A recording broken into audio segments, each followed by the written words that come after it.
Hey, yo, everybody. Welcome to the Patty G Show. I'm your host, Patty G. This week, we are casting a line out into the waters.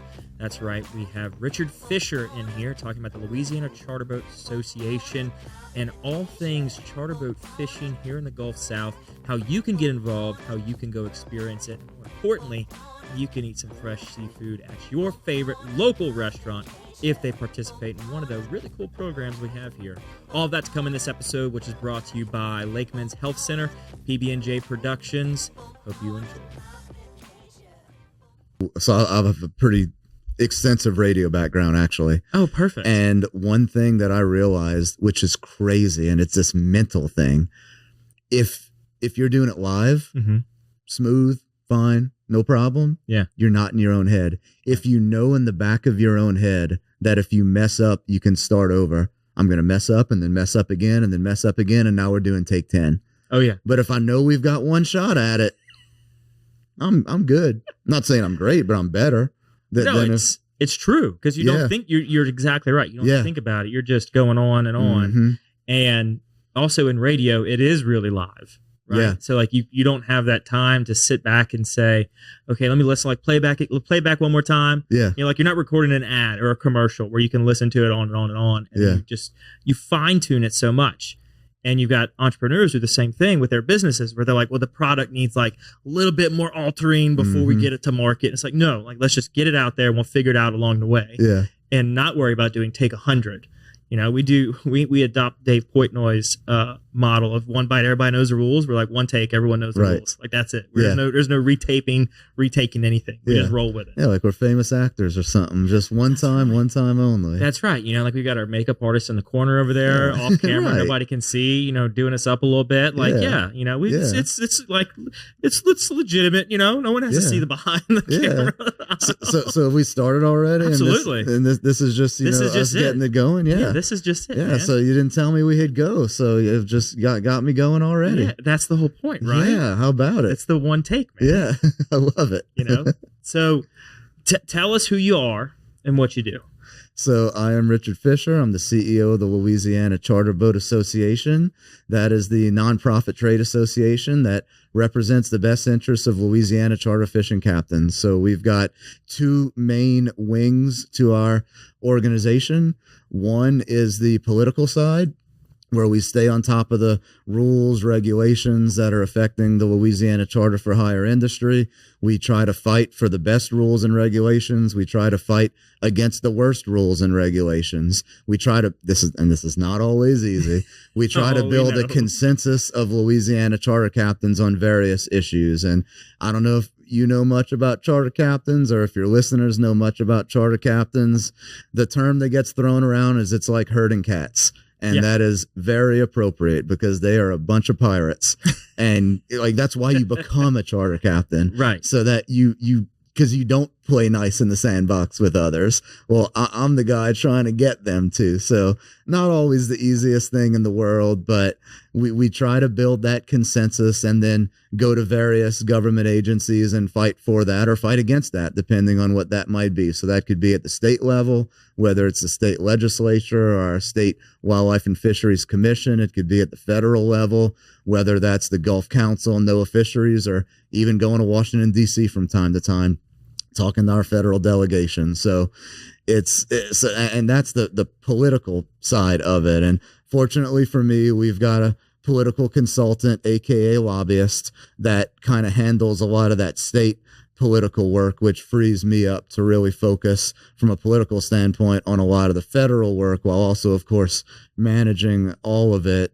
And that's just the political side. Then we have the marketing side, where I am also fortunate to be able to dole out a lot of that work to some incredibly talented individuals. Kevin Burke, CEO of Beyond Business, is our chief marketing officer. We're thrilled to have Jay Parker on board now, producer of the show, PB&J Productions, helping us out with some social media and some influencer work. And BBR is our marketing agency that we work with, and they do amazing work as well. And I mean, our marketing has gone from, I mean, because when before I hired Kevin, who then hired BBR and hired Jay, I would say we were basically playing pin the tail on the donkey blindfolded from a marketing standpoint.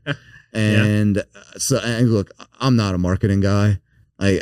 But I also am aware enough to know what I'm not good at. So when I was promoted to this job in 2020, I kind of took a step back and looked around and I asked myself, okay, what am I terrible at? And I kind of did a little bit of self-assessment and I thought I was maybe a little bit better at some political work than some marketing work. So how about I go hire out the marketing side and I'll keep doing as much of the political side as I can do and I can stomach. So, we hired Kevin and our, marketing was here. It's went to here. It's going here and it's going through the roof. I mean, we are just so proud of everything that we're doing and the numbers and the eyeballs and everything backs it up. We have a television show that we are so proud of. We're currently filming season 2 right now. We filmed season 1. It's called Louisiana Catch and Cook with Chef Jay Ducote as the host of the show. We just really want to show the culture that surrounds a Louisiana charter fishing trip because, look, Louisiana charter fishing is awesome. We know that. But if you put out a charter fishing show or a fishing show, which is what most fishing shows are, not only are you not really going to stand out, but you're also missing out on everything else that could potentially bring people in to book a Louisiana charter fishing trip. So we like to focus on the camaraderie at the lodge, kind of the busting balls in the lodge. I don't know if I could say that on the podcast. You can say whatever you want. We're not regulated on radio. We're right, good. But just dudes being dudes in the lodge, of course, right, within reason. Just the food. Because it's not only a catching show, it's also a cooking show. And we've got Jay Ducote, who's been on Food Network and many other television shows and really brings in a food audience as well. We like to show all the cultural significant things that are close by to the fishing ports out in these local areas, whether it's a festival or a fort or a bar or a restaurant or just some really cool dude that people in the area like to talk to and only they know about him because only they're in their little bubble in that area. Well, we're going to show that person off to the masses to just create the most interesting show that we possibly can. So we're super duper proud of it. It's on Waypoint TV as well as Mossy Oak Go and the Mossy Oak YouTube page. And I highly recommend everyone out there, not now, maybe in about an hour when you're done with this podcast, to check it out. We're so proud of it, and it's so well done. We've got Echo Tango out of Baton Rouge as our production company. Eric Martin and Tommy Talley and those guys do such a great job. Great guys, and great at what they do, and great people too, as are everyone that I'm fortunate enough to work with. So please go check out that TV show. You will not be disappointed, and it's. I just think it's so cool that we've got the courage to do something different. Mm-hmm. That, you got all these, oh, cool, we got a redfish on the line, or, oh, cool, we got another redfish on the line. Well, we're going to tell you how to cook it. Mm-hmm. We're going to tell you what to do around town.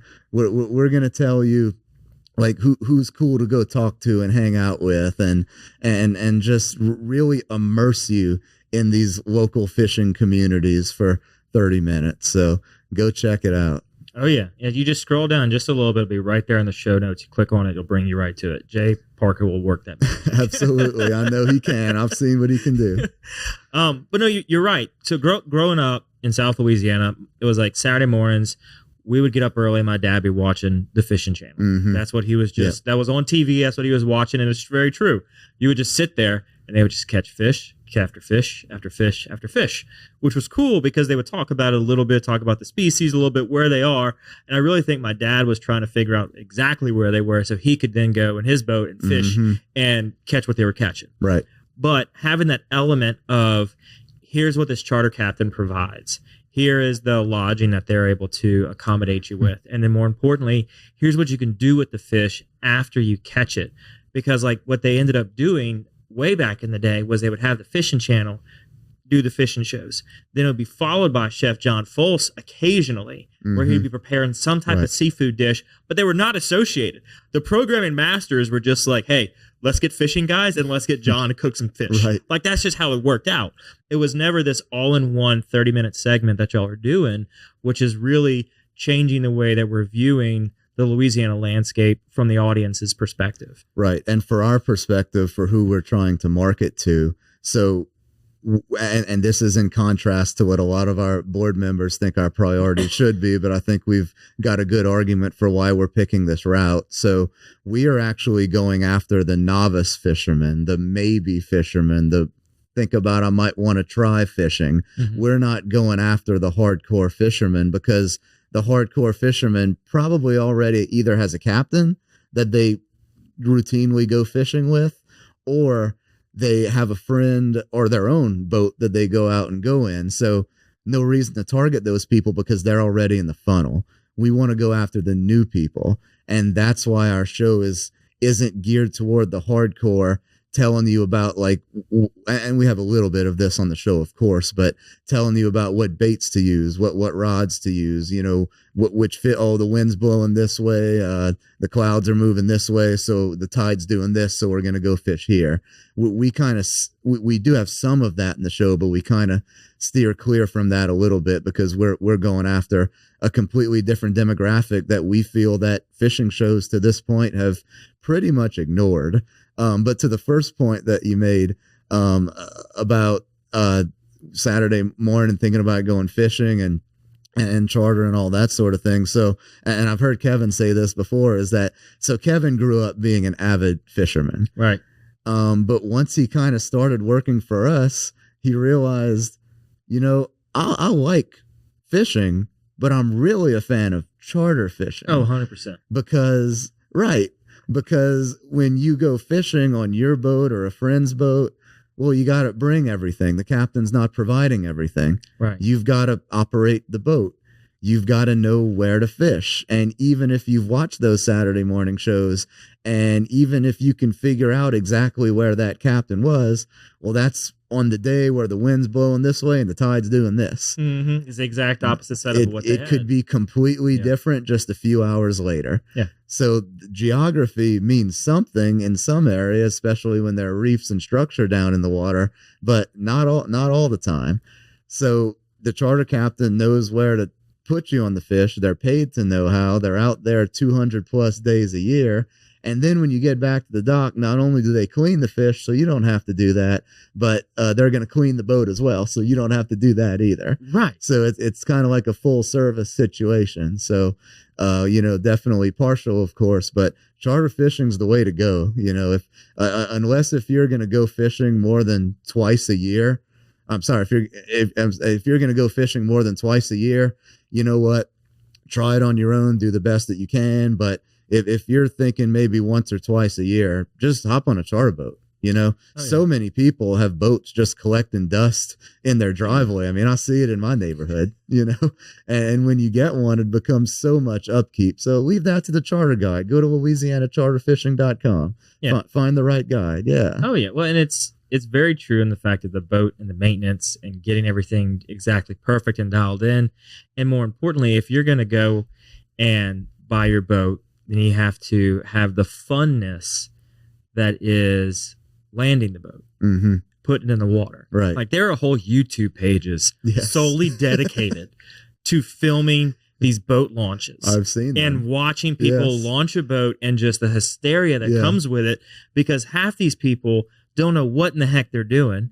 And especially if you go to like a public generic boat launch, like you've got people jackknifing, you got people drowning their boats. Like it's hysterical to watch. Just don't even bother being one of those statistics, and just go on a charter boat where you just step on the boat and you're off. Some of the worst epic fails you've ever seen. There's a very famous fishing personality named Bill Dance for those that are fishing diehards. Is he the one that would like fold his fishing rods into the tailgate? That among many other things. There's like a 10-minute bloopers clip on YouTube of his best bloopers over his 70-year career as the preeminent freshwater fishing voice in America, and it's unbelievable. So good. So So Bill, love you. You're great at what you do. But for a lot of our people out there that are looking to go fishing, you want to do the Bill fish catching and not the Bill bloopers. And our captains will help you do the catching for sure. Well, and then you also run the risk of inexperienced boaters, inexperienced fishermen being out there on the water and unaware of the surroundings, unaware of the tide changes, where one body of water in the morning, it could be okay to pass where they passed, but in the afternoon, that tide is going to be down or vice versa, and it's not going to become impassable, and basically they're stuck. You know, and then you've got to figure out how you're going to get back, what you're going to do. Like, I've grown up fishing and being out in the marsh and out in the deep sea, and like you see your fair share of stuff when you're out there enough. And we've had a couple times the best option was to get on land and ride out a storm. Like it's just. But if you're unaware of what you got going on in your surroundings, you don't know what to do. It's funny you say that, because just 2 weeks ago, I saw a picture of a boat that ran into the rock jetties in Grand Isle that are out in Barataria Bay as storm protection. And it just ran into the rocks. The tide went down, didn't see it. And as the tide keeps going down, it looks funnier and funnier. The boat just kind of starts tilting. No, the boat was still on top of the rocks. Oh, so they were going that fast. Yeah. The entire boat was above the water on the rocks. And as the tide keeps going down, it just looks worse and worse. So apparently the person who was operating the boat, who should have got a charter captain, they swam back to shore because they were so embarrassed. But the next morning, all the individuals on Grand Isle that live in close proximity on Barataria Bay got a nice chuckle out of that. Yeah. And then the amount of money you're out. Like, you swam away from your boat. Right. Like, that's right.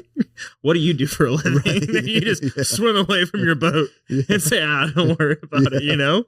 Well, he knew he'd be there all night if he didn't. So I you got two choices. What you going to do? So outside your last name being Fisher, how did you get into Louisiana charter boat fishing? So I am actually not a charter fisherman or even really a fisherman myself. My dad was the best and most prolific and hands down the greatest Louisiana charter captain ever. And of course I'm biased, but the state records prove it. He still has 2 number 1 fish of all time. He has the record for mahi-mahi on a fly rod. That's dolphin, not flipper dolphin, but mahi-mahi the green dolphin. Yes. And he has the record for the largest wahoo as well. And both of those still stand. Wow. And at many times during his career, he had even more first places that have been passed up. One of which was an 891-pound bluefin tuna caught by my mother. Oh my God! A few years before I was born, yes. How long did she fight that for? Well, when you've got a really good captain that, as my dad was, who understands how to help get those fish into a boat by kind of using the current against the fish to tire them out. And it really didn't take more than about an hour. I mean, they could check me on that. Yeah. Now I've heard of like multi-hour fights for fish that big. Yeah. But when you've got a good captain that knows how to use the currents, it of course is still a very difficult, physically strenuous task, but it's not as hard as you would think. So that was a state record as well. That stood for about 30 years. It was also a Gulf of I guess we have to say America now. Yeah, it was a Gulf of America record for many years as well. And there were many other second and third and fourth and fifth place, near first place finishes for my dad, who is kind of just widely respected as the greatest charter fisherman in Louisiana history. And then he's also a marine biologist, and he worked for our state Department of Wildlife and Fisheries, and he served on the at the time Gulf of Mexico Fishery Management Council for several terms, I think totaling about 20 years in multiple stints. So he not only brought the fishing aspect to the table, he also brought the fish managing aspect to the table that really makes him one of the more legendary figures in Louisiana history. And so I really grew up in the culture. Got it. Every time I went out with him as a kid, I got seasick. So I never really... Even inshore? Inshore, I'm fine, but he was offshore. Okay. He was offshore. My favorite type of fishing. Your favorite's offshore for you, so you don't have Absolutely. the affliction that I have. You should go out with my dad sometime. You'll have a good time. I would love to go and catch a bluefin tuna with your dad. That sounds great. Yeah, like we'll do it. We have to do a catch and cook episode with that. Absolutely. So we're gonna try to in June. In June, we're gonna be doing our first offshore episode out of Venice. So we're we're very excited about that. That's kind of where I got the culture of being in charter fishing, but I could never really get into it because I'd always get seasick, and I kind of didn't really want to go. And to my dad's extreme immense credit, it never bothered him. Wow. It never bothered him that the thing that he was most passionate about in his entire life, his one and only son, was kind of like, yeah, that's pretty cool, but I'd rather go do something else. Yeah. Rather not do fishing with you, Dad. Right. And a lot of people out there are saying, well, yeah, of course your dad's going to be like that. But there's a lot of dads that wouldn't necessarily feel that way. So thank you and love you to my dad for always understanding that and letting me blaze my own trail. And that trail was for me originally to try to become a sports journalist. So I graduated LSU from the Manship School in broadcast journalism in 2009. With the goal of trying to be either a sports radio guy or newspaper guy or TV guy, just working in sports media. And I did that for a few years. I wrote for Tiger Rag magazine here in Baton Rouge, had a great experience, but I kind of realized pretty quick that for a lot of reasons, it just wasn't for me. So as a lot of journalism people do, they move over to the dark side at some point, and I went over to public relations. I worked for the Department of Wildlife and Fisheries in their public information office for about a year. And then the Louisiana Charter Boat Association around 2016 was looking to hire a communications manager. So with me, and I'm sure there was a little bit of nepotism involved. I'm not going to pretend like maybe there wasn't, but I also like to think that from the culture of growing up in charter fishing and also having the white collar communications experience, I was the best person for the job, and they hired me, and I started working here in 2016 as communications manager and got promoted to the big job in 2020, and I've been doing that ever since. So 2020 got promoted to the big job. 2 weeks before COVID. Fun. 2 weeks before right COVID. Into the fire. Man. Yeah. They must have known, like, hey, let's see if something's coming, something's brewing. Let's see what he can do and really kind of turn or, steer this association forward. So you're in it and you're helping with this communication piece. And then they say, hey, do you want to become, the CEO of this association? And for you, were you like, this is what I've been working for? Or was it a kind of a shock, really, where you were just still figuring out what you were doing in the previous position?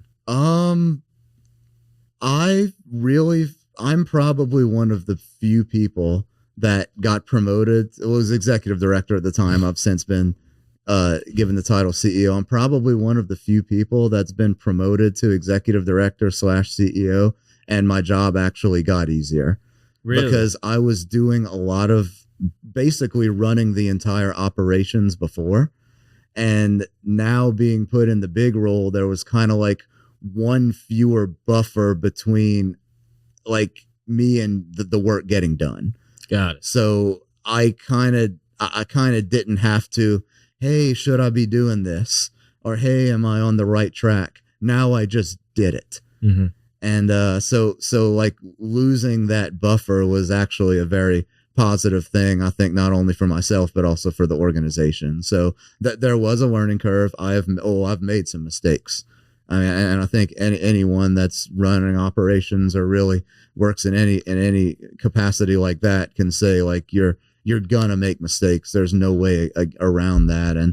And the way that I kind of look at it is mistakes really aren't mistakes unless if you dwell on them and let you become defined by them.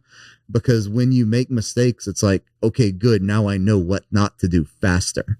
Right. So if I do the right thing, good, I did the right thing. If I did the wrong thing, okay, now I know what not to do faster. So I'm maybe a little bit too afraid of, or not afraid of making mistakes. But I've got a few doozies, we all do, but you just learn from them and move on. And one of the things that I think I'm pretty good at is not making the same mistake twice. That's the important part. is, you can make the mistake, learn the lesson, but it's often clearer at that point. All right, now I know exactly what not to do, which is often once you know what not to do, it kind of narrows down, well, what should I be doing? Right. Because now you know what, hey, this really didn't work. So, okay, let's move on this. Let's move over here a little bit. Okay, now that's going to really work well. Let's hope. And you can kind of just narrow your focus. So, yeah, failing fast and learning quick is huge. And I'm also very lucky that I've just hired great people. And that's more than half the battle. Like I would be nothing without the people that work for me, and I remind myself of that every day. I'm so blessed to be in the situation that I'm in. Where you hire someone and it can go one of two ways, and in so many different instances, it's gone the good way. It's gone the great way. Yeah. And, I'm kind of just their cheerleader and rooting for them. And of course, managing it and guiding it in some capacity. But you, as a manager, you really just got to hire good people and let them go. Oh, just 100%. Empower them, support them, build them up, and just make them want to come to you with, hey, here's my good idea for today. And most of the time we go with those ideas, but you can't every time. And when you don't, you just explain to them, in a human to human way, here's the limitations, maybe why I'm not really feeling this idea this time, but please come back to me with your next great idea next time. Yeah. So it's really just kind of being a good human, I think, and treating people as people. And when you do that, you're going to keep them wanting to work hard, not only for themselves, but for you as well. Oh, 100%. And doing what you said earlier about that self-reflection and figuring out what you're not good at, yes. and then hiring for those weaknesses. Yes. That is a point in every leader's life they have to come to. Mm-hmm. And the quicker they're able to get to that point and recognize, I'm not perfect in every area. There are some serious weaknesses that I have, and it's X, Y, and Z. Now I need to act on that. And instead of just kind of shying away from it, like, I'm really not going to talk about that stuff, be ahead of it and say, okay, I need to find somebody to fill X. I need to find somebody to fill Y and Z, because once I fill that, now I've got a great team, and we can really execute and really take this organization to the next level. Yeah. And those that spend the time trying to just always, okay, I don't know marketing. All right, well, I'm going to learn everything there is to know about marketing. It's like, well, you really should have been doubling down on your strengths, right? And just finding somebody that's already doubling down on that marketing strength and put them in there, and just let the whole organization grow. Yeah, it really gets to this expansive mindset rather than this restrictive mindset that you've got to be in control and do everything. So many managers are so focused on, I need to get the credit. Right. Like that, there was a very this could be the question from earlier that I couldn't come up with a good answer to on some of the best advice I've ever heard. And it's not so much advice as much as it was just a really great thing that I heard. And it was President H.W. Bush on his way out of office. He made the statement that he looks forward to reflecting on the things that we got right and thinking about the things that I got wrong. And that's that's the managerial style that I try to take. We're going to celebrate all of our successes together and dole out all the credit.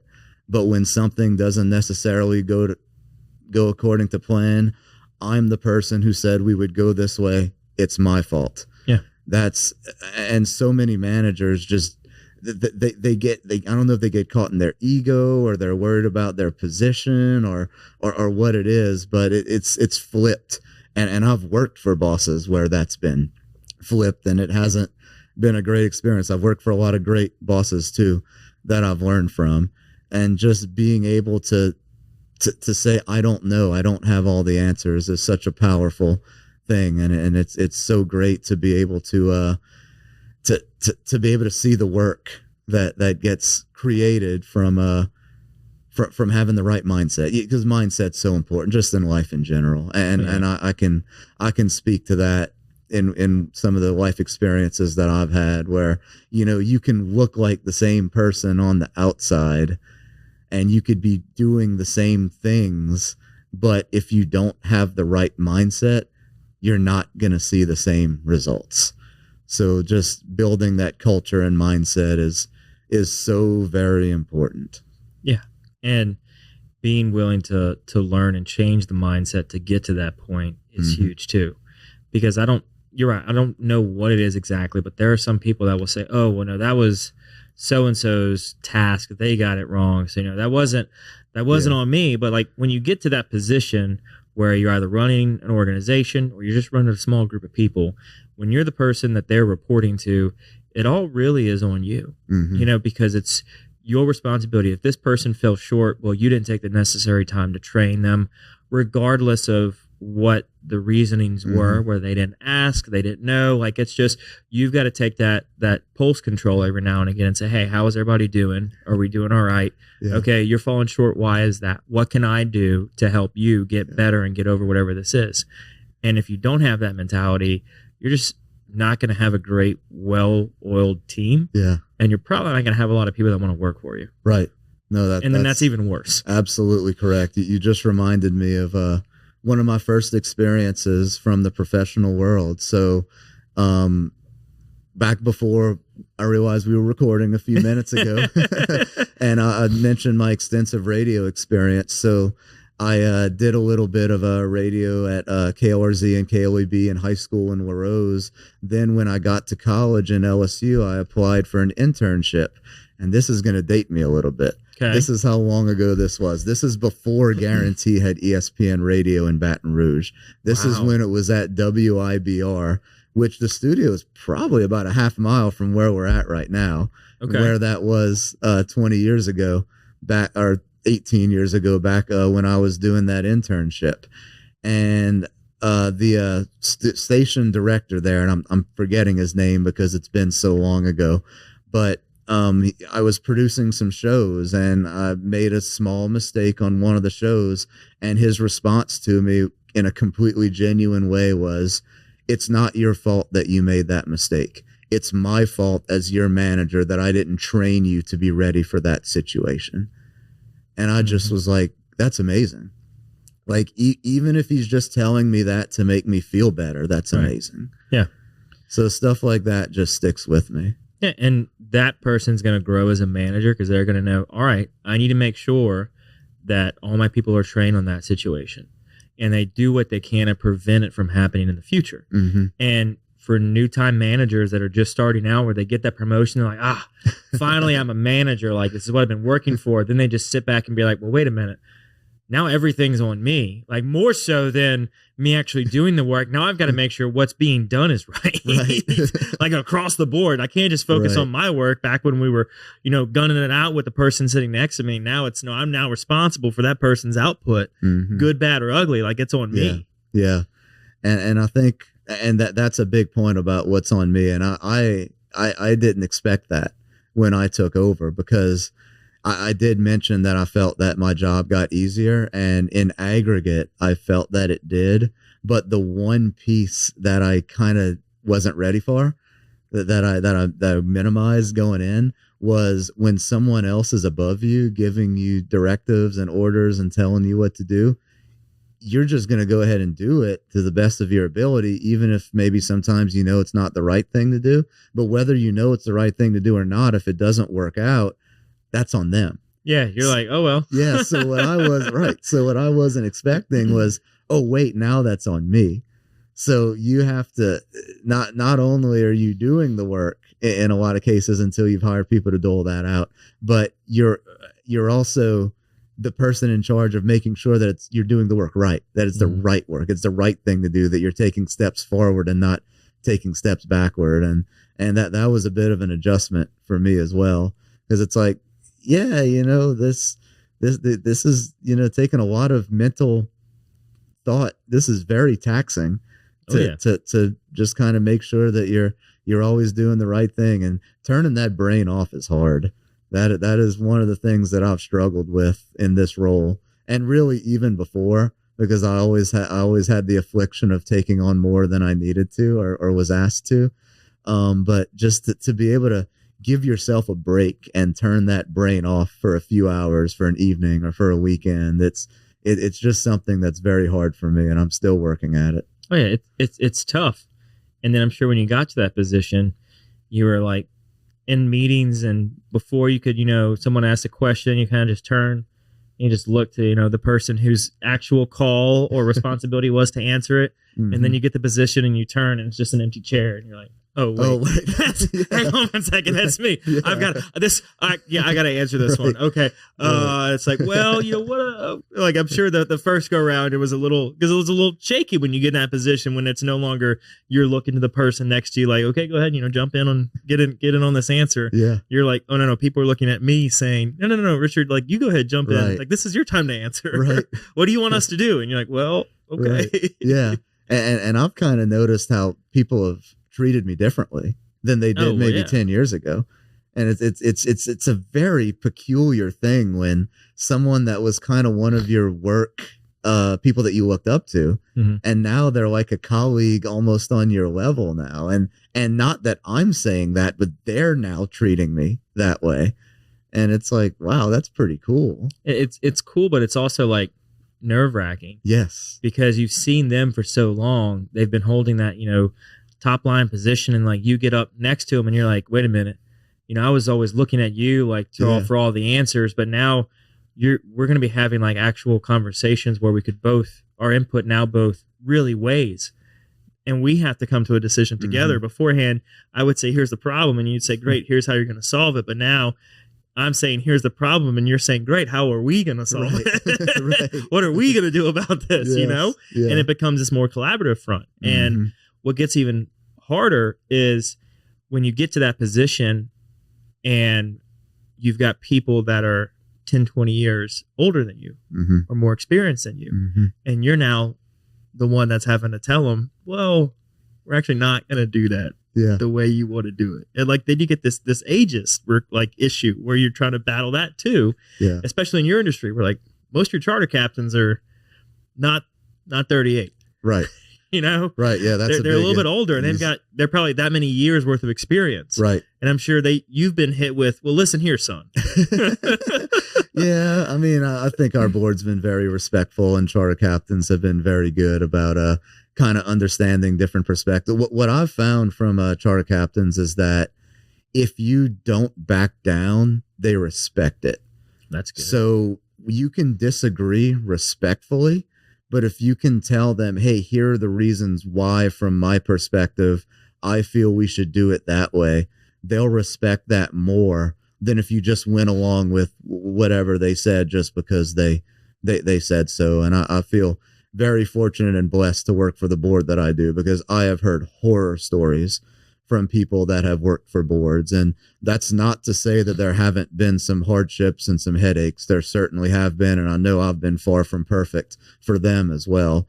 But a lot of the issues that I've heard from other managers working with their boards and other entities and the group that they work for, I'm very lucky to work for the board that I have worked for. That's great, man. So what are y'all doing specifically like with the charter captains? How's that association relationship with them? So we are their advocate. We are their arm. We're their representative. I kind of like, whenever we have a new charter captain sign up on our website, LouisianaCharterFishing.com, to become a member, I'll, if we have like an introductory phone call, which doesn't always happen, but sometimes it does, I'll always end the phone call with, hey man, this is my phone number. I'll work for you. If ever you need anything, let me know, whether it's political, marketing, or anything else. Just let me know, and I'm here to help if I can help. I feel, a lot of times it feels like I've got 300 bosses, and with our board, which is made up of 15 captains, sometimes I feel like I have 15 bosses, which is good and bad. Mm-hmm.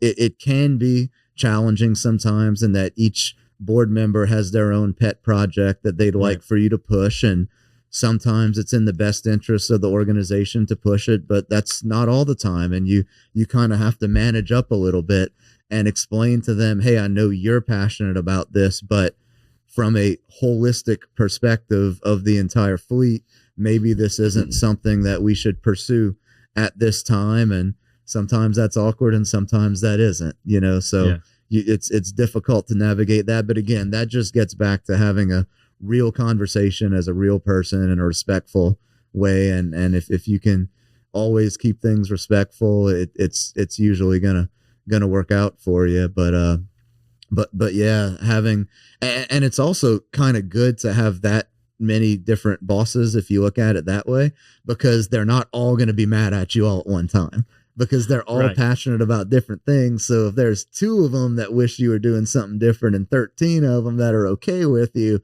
well, then you're winning. You're 13-2. Yeah. You know, you got good odds there. Right. It's not like it's just one person at the top that if you lose favor with that one person could be bad for you. Right.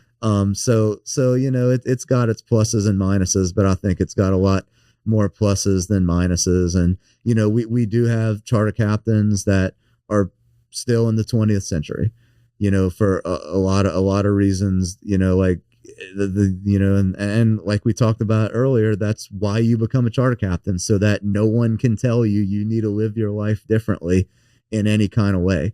Like we were talking before the show, and I know we weren't recording yet, but I'll go ahead and mention this. So we some of y'all on the digital side might get a kick out of this. So we had a board member who was in his 70s, and God bless him, really enjoyed our conversations, but he didn't do online booking. He didn't do any marketing at all. It was just word of mouth. It was a different time.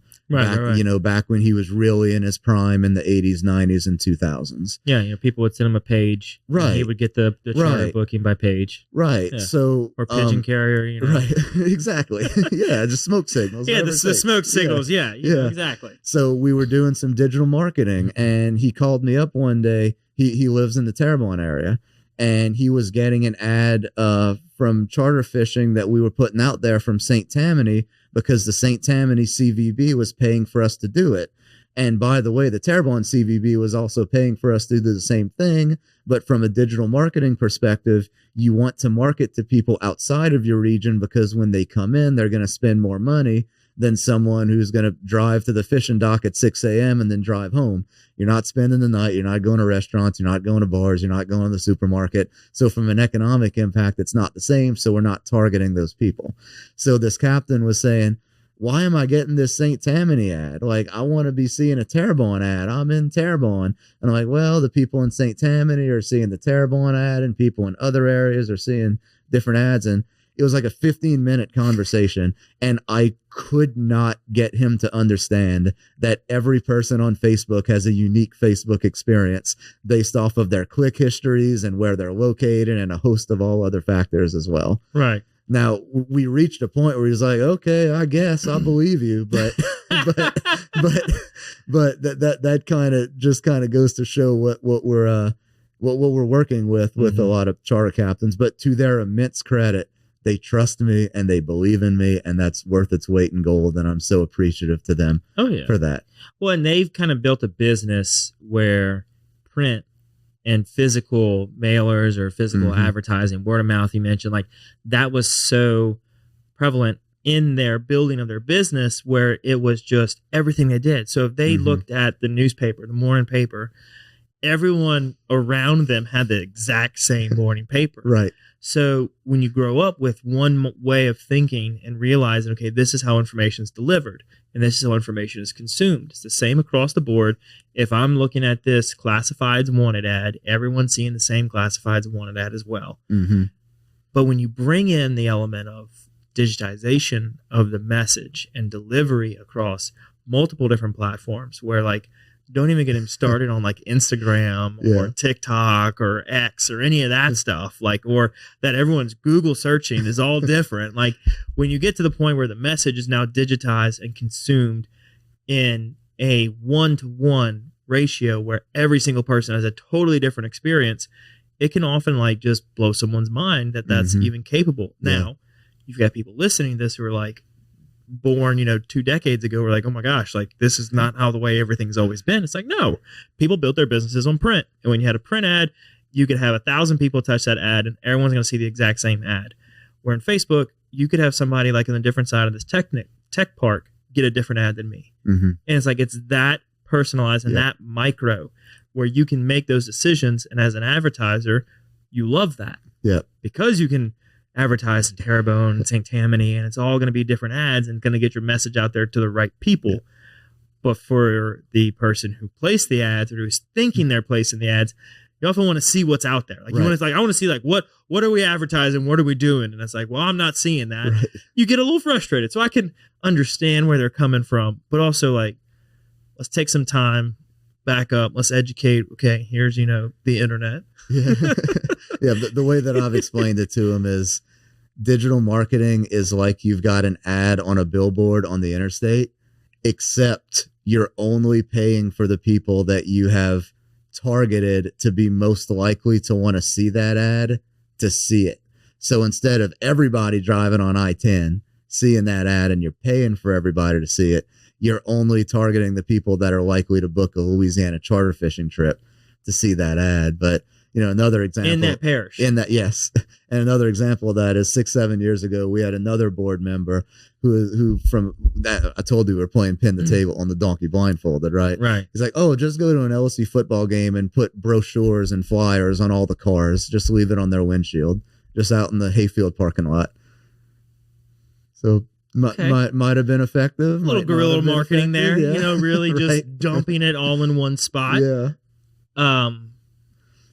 You may have gotten a handful of calls. I did not do that. I did not want to volunteer to, really, most of all, I just didn't want to go work during an LSU football Saturday. I want to be watching the game either in the stadium or at home. Send them push notifications at the stadium instead of getting flyers. Right. But it's, and you have that world, right? So they live in that world, they've operated in that world, they built their businesses in that world.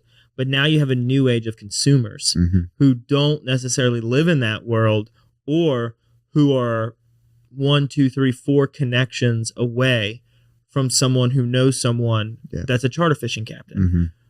Depending on what type of culture you grew up in, whether you were an outdoors family or you weren't, whether you were a sports family or you were a hunting fishing family. Like, growing up in those two households in South Louisiana, you knew very different people. Some overlap was there, but oftentimes if you're at a sporting event for your kids' t-ball or whatnot, you were talking about that, and maybe a little hunting and fishing if you had that shared experience.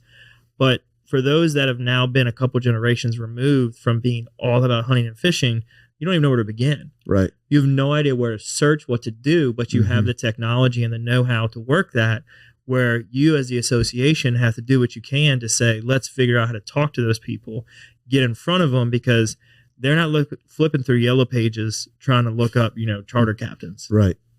Right. And we live in a society now, and I have my thoughts about whether this is healthy or not for our society, but we live in a society now where people just don't interact as much. They don't talk as much. It's a much more solitary society. And we see it, with food deliveries. Like, I don't want to go to Chick-fil-A and order food. I'm going to do it on the app so I don't have to talk to anybody. I might even get it delivered to my door and not have to see anybody. And I mean, like I said, I have my thoughts about whether that's healthy for where our society's going, but that kind of shows how important it is to have an online booking option as a Louisiana charter fishing captain, because so many of these old school captains are word of mouth, and you put your phone number out there, and maybe you've got a Facebook page, and that's really it. If you don't have that book now feature, you're really falling behind. And we've been super proud as an organization in the last couple years. We've added to our website, louisianacharterfishing.com, the ability for customers to book now.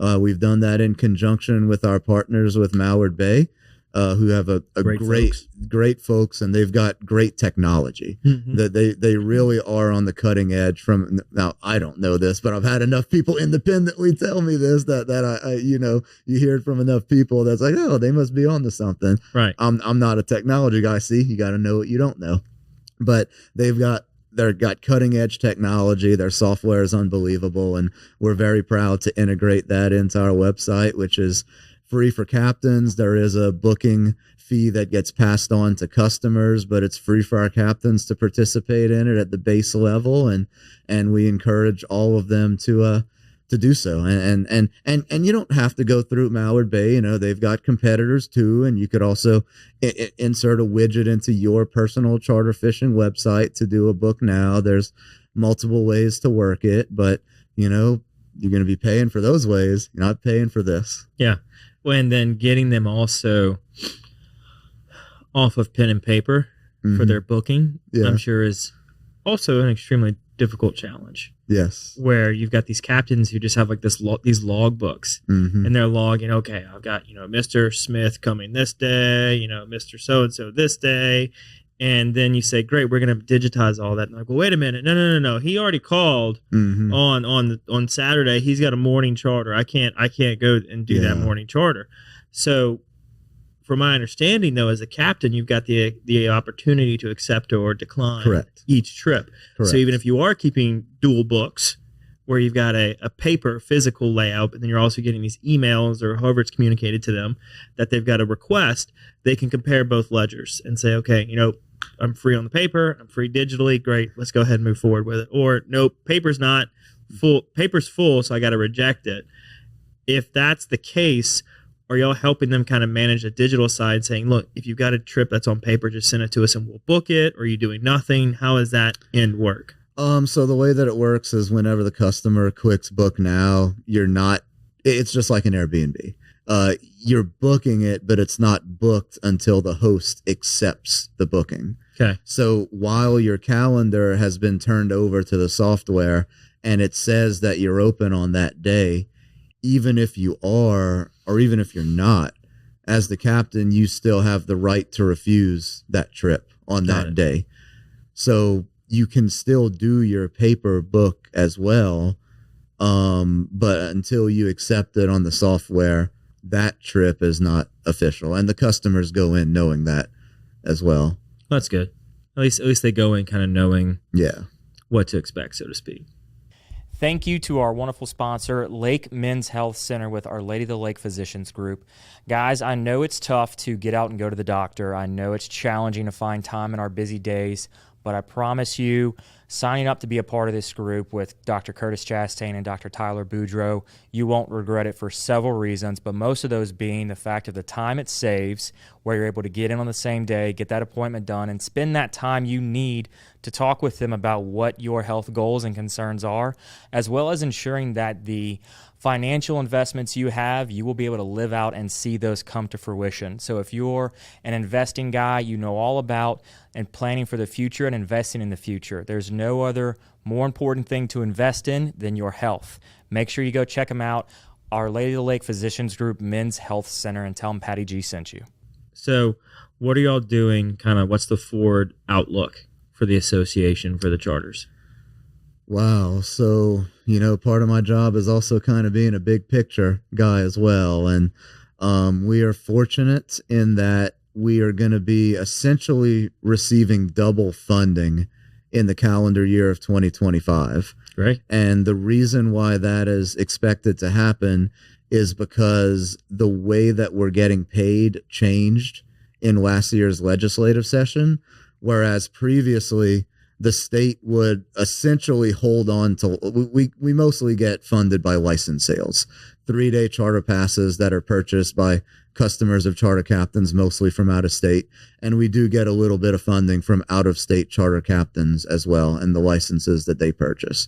But 80 to 85% of our funding comes from license sales. And I would be remiss if I didn't mention the corporate sponsorship program that has been struck up by Kevin Burke of Beyond Business as our chief marketing officer, where we're bringing in dollars from sponsors. And that's such a cool thing that it's just adding, over $100,000 last year, over $150,000 last year to our budget, which allows us to do so many more cool things.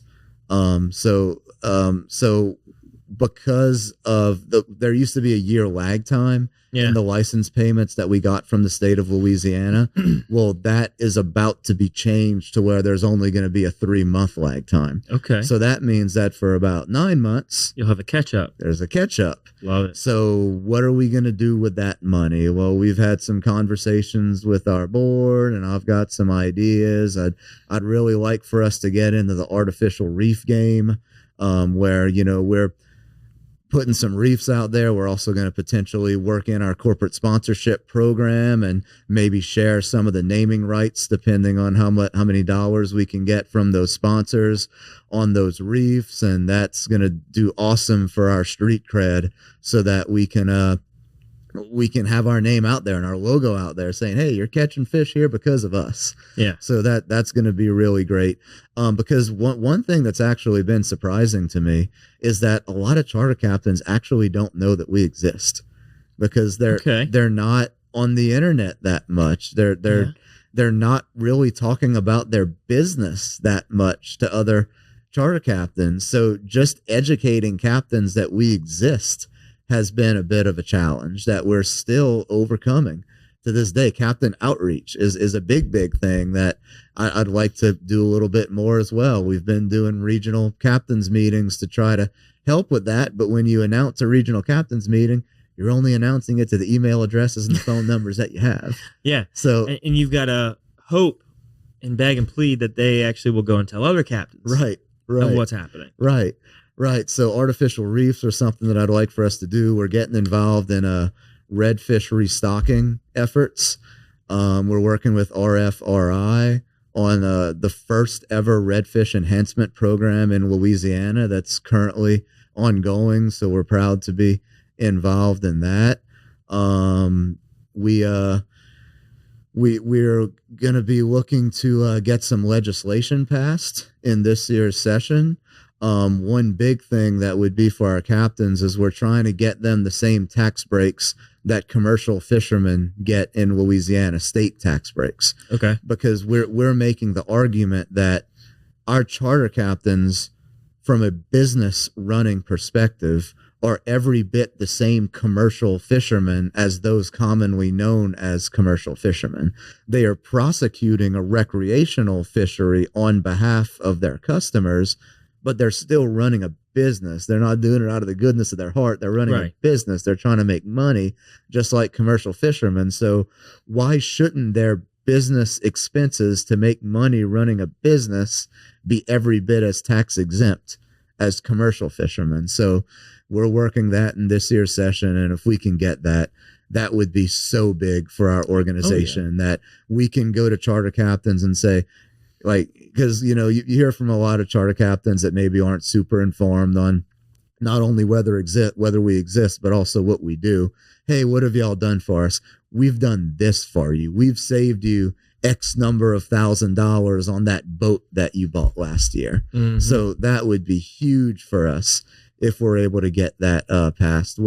We also have a bill to take more of a hands-on approach on the catch and cook program that the state of Louisiana does. And what that is it's restaurants have the option to be part of a program where you don't have to be on a charter trip. You could be a private recreational angler, but if you caught trout, redfish, sheep's head, black drum, or even offshore species, if you want to bring it into a restaurant, they will prepare that very fish and you can eat it that evening when it was swimming in the water just that morning. That's so it's something that the state of Louisiana, they have the program, but they're not really marketing it. They're not really doing they're not getting it out there with enough. It. Yeah. And because it shares the same name as our television show, there's some synergy there. Mm-hmm. So we've got a bill to do that as well. And there's also another bill that we're looking to get passed. And while as of us recording this right now, we don't yet have this bill on paper yet, but bills can get amended. That's typically what happens. Hopefully it will be on paper by the time this podcast comes out. We are trying to get freshwater charter captains, according to state regulations, to have to abide by the same federal regulations as saltwater charter captains in terms of their U.S. Coast Guard license. So saltwater charter captains, those are charter captains that operate below the saltwater zone, basically everywhere in coastal Louisiana. Before they can purchase their state charter fishing license, they must possess the federal U.S. Coast Guard charter fishing license. And yes, the license is important, but what's more important is the things that you need to get that license. You need to pass a CPR test. You need to pass a physical. You need to have passed a drug screening, and you need to be enrolled in a random drug testing consortium. All very important things. Yeah, we need that. Right. If you're going to be putting a family with, children on a boat, you would certainly hope that your captain would have all those credentials.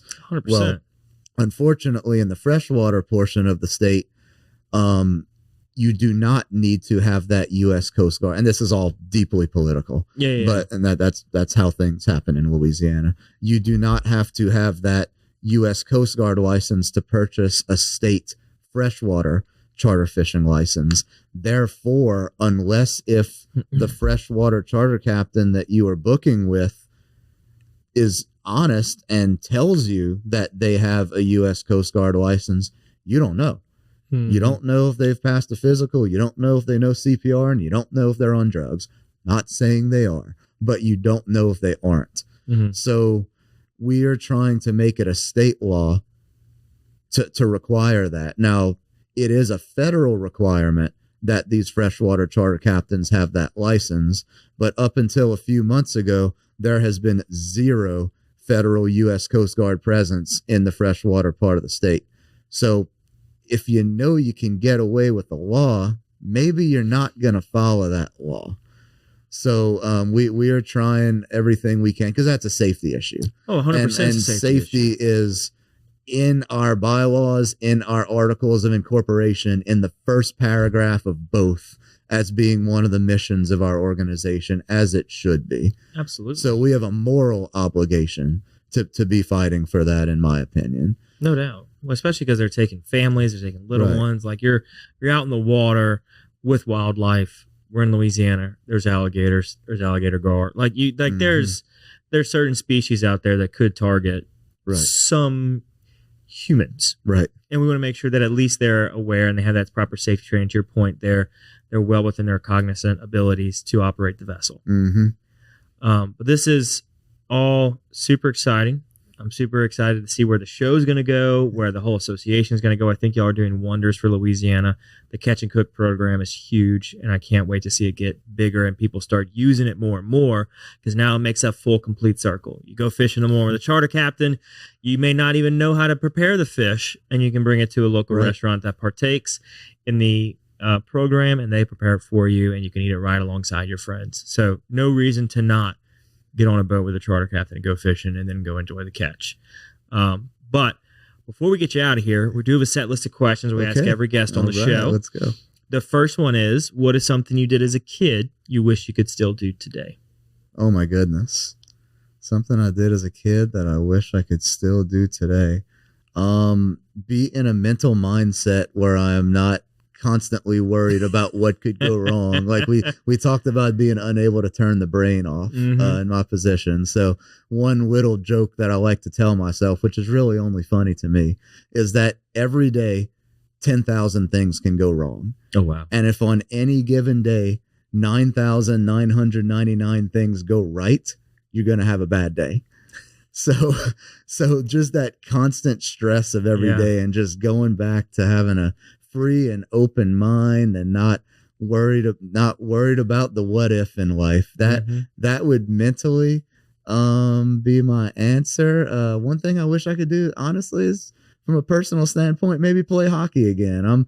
I'm one of the few people that played hockey in Louisiana, both roller and ice. Okay. And that's kind of gone by the wayside a little bit, as some of the minor league ice hockey teams have gone away over the last 20, 30 years. And when you don't have that team to root for, the interest isn't there. You don't have kids wanting to do it. So a lot of the youth leagues that I played for have also gone away. But the LSU ice hockey team is still kicking. And I am so proud about being the first president, not the first president of the club, but the first president of the club when we hit the ice of the LSU ice hockey club team. And they're still playing. That they've, taken a few years off here or there, but I'm so proud. And the people that I did that with, obviously getting a ton of help, and hockey ain't cheap. So a ton of money from the parents and coaches involved as well to help us do it. But that was some great times. That played at Leo's Iceland, about a mile from where we're sitting right now. And I know Leo's well. Yeah. And unfortunately that closed down about 10 years ago. So there's no more adult ice hockey league in Baton Rouge, but that's something that popped into my head as something that I'd like to do that I did as a kid. I love it, man. What are 3 lessons you have learned along the way? 3 lessons I've learned along the way is to, have the wisdom to know what's important and what isn't. And maybe the shorter way of saying it is don't sweat the small stuff, but you have to know what the small stuff is in order to know what to not sweat. Mm-hmm.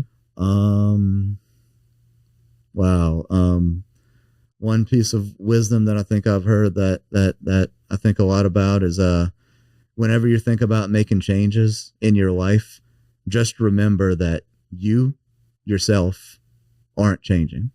Now, I mean, we all change, of course, that's not what I'm saying, but what I am saying is that you can change your surroundings and that doesn't necessarily change you.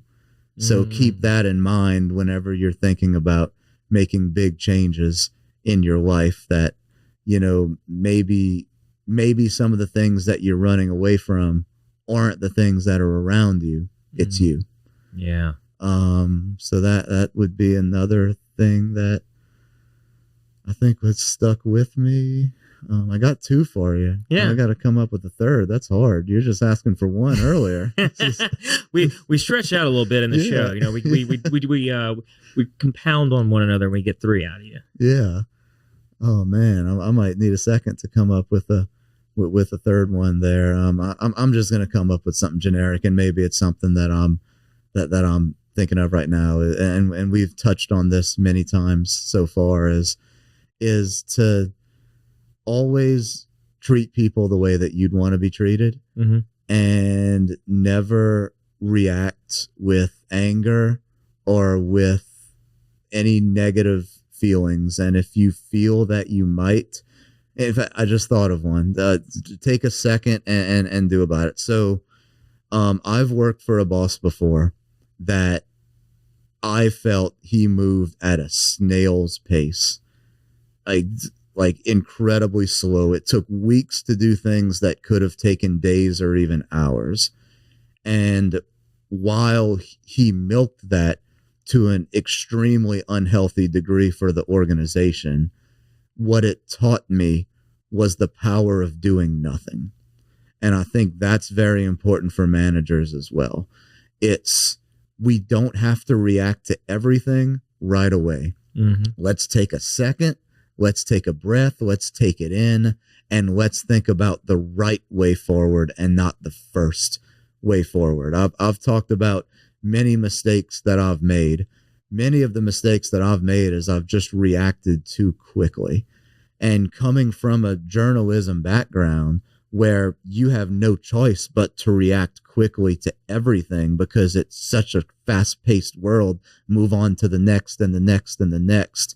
In this world, maybe you can take a breath and do things. Now, I'm also kind of talking out of both sides of my mouth, because earlier I said it's okay to make mistakes and then you learn faster. I think there's a balance there. And I think at some point you can't have paralysis by analysis, but you also shouldn't just do everything immediately. Right. So finding that balance there might be my 3rd. I love it. Yeah, you've got to find the good happy medium where everything just kind of jives. Right. So being the fact that you are so heavily involved with the coast, with fishing, inshore, offshore, what is something that you love about Louisiana? Oh, so much. I love the people. I love the culture. We've got the courage to be different. I mean, in every possible way. And sometimes that's bad, but in a lot of ways it's good. I mean, my dad's charter fishing company was different drummer, because he marched to the beat of a different drum. He just loved that mindset of having the courage to be different. And I love that as our state, that, we're not going to do something just because everybody else does it. We're going to think outside the box. Sometimes we're not going to think at all, but we're just going to do. Right. Yeah. But we the people here are great. I've noticed that when I've gone other places, that you just don't have that warm embrace of hospitality that you have here in Louisiana, where it's really a come on over and stay a while attitude that we have here. And honestly, that's why people from all across the country and the world come here. Like, yeah, the music's great and the food's great and the fishing's great and the football's great and all these reasons to have such a great time and enjoyable experience in Louisiana, but it's the people too.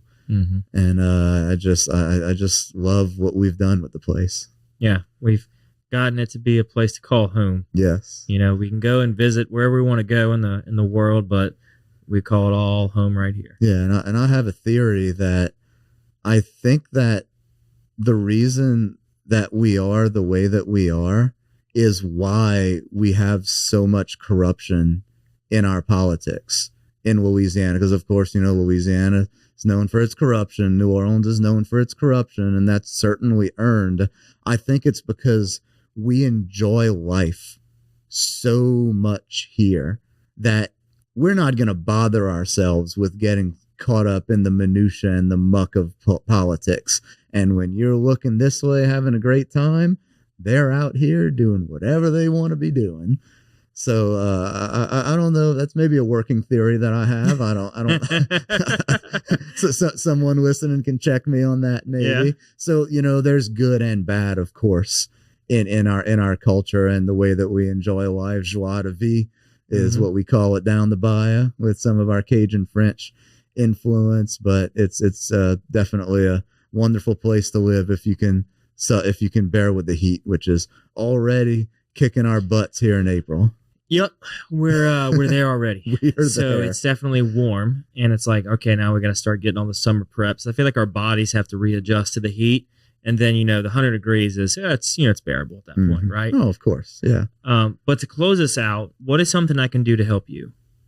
Oh my goodness, I think something you could do to help. Just thank you for having me on the pod and getting not only my story out there, but the story of the Louisiana Charter Boat Association out there and LouisianaCharterFishing.com and all the support that you've provided over the last few weeks and that Jay has provided as well. I